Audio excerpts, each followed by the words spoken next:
مادر جان، بله جان مادر.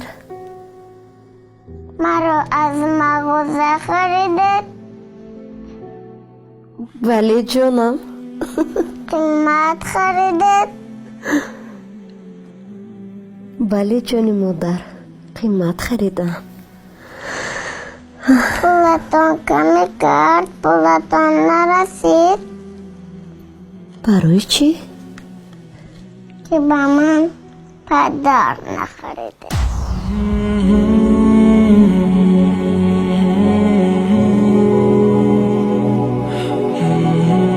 این گونه عائله ها در ما خیلی زیاد هستند که به مهر پدرزار یا پدرشان از عالم گذشته است یا در مهاجرت است، پروای فرزند ندارد، یا خودتان